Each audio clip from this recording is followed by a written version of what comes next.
This is fantastic news on multiple fronts, Chael. You know why?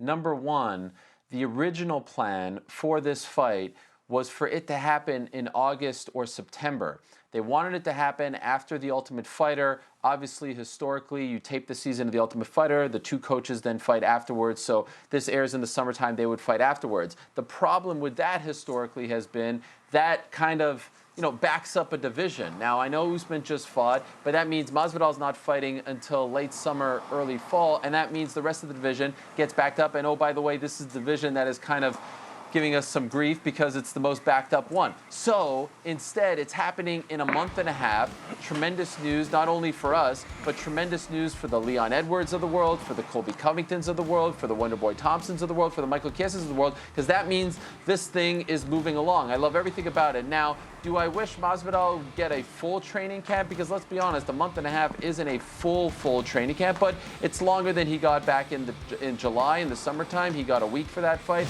so it's all well and good. It's happening in Florida. There are two Florida guys. It'll be a big draw, all that and more. It makes all the sense. I know some people are upset that Masvidal's getting a title shot after not fighting once, but I would say to them, look, it's the biggest fight that they can make. He didn't get a full training camp for that one. Edwards just fought. Wonderboy's not available. Chiesa's not available. It's basically down to Masvidal or Covington. You can make a very strong... I wouldn't have been mad if it was Covington, but I would remind everyone the champion himself went on national television after his win over Gilbert Burns and said, I want that guy. He picked him, and when you're the champ, you get to call your shot.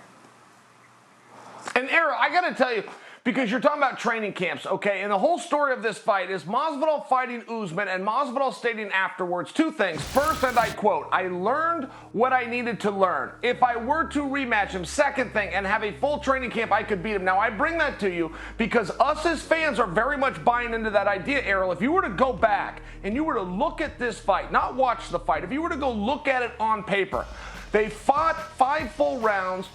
2 of the judges believed it was 5-0 Usman. 1 judge gave Masvidal 1 gift round. Now, I only bring that to you because there's nothing about that historically that screams rematch. It's one of those things, so us as fans are very much choosing to take a leap of faith and buy into what Masvidal is saying. And if I had one wish, if I could talk to Masvidal and get it real straight, just a real straight answer from him, I put on a scale of 1 to 10, and I just say, George, how prepared were you for that fight? Because, Ariel, there was a couple of signs that Masvidal was in training. The mere fact that that fight was on 8 days' notice, which means that weigh-in is on 7 days' notice, and Masvidal made weight, tells us that he wasn't completely out of shape. So I would be very curious, just as a fan, very curious. Scale of 1 to 10, how ready were you? Because if he was a 7 or less, I'm going to be even more compelled to watch this fight.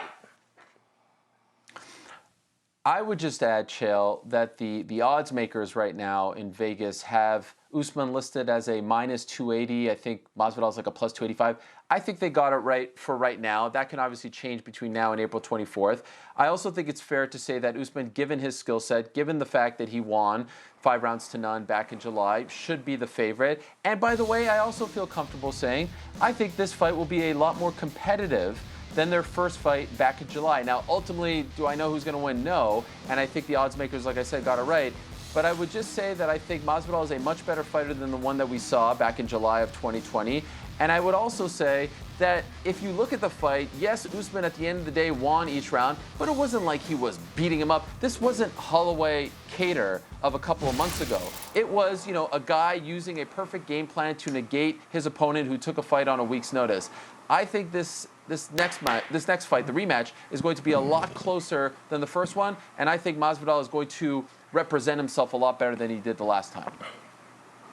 Which, by the way, I would love to hear how. I would love to hear what you're talking about, because there was one problem for Masvidal. That was him getting double underhooked and pushed and held into the fence. So when Masvidal comes out and says, I learned what I needed to learn, Ariel, I'd be very curious what that was, and I think perhaps I just identified it.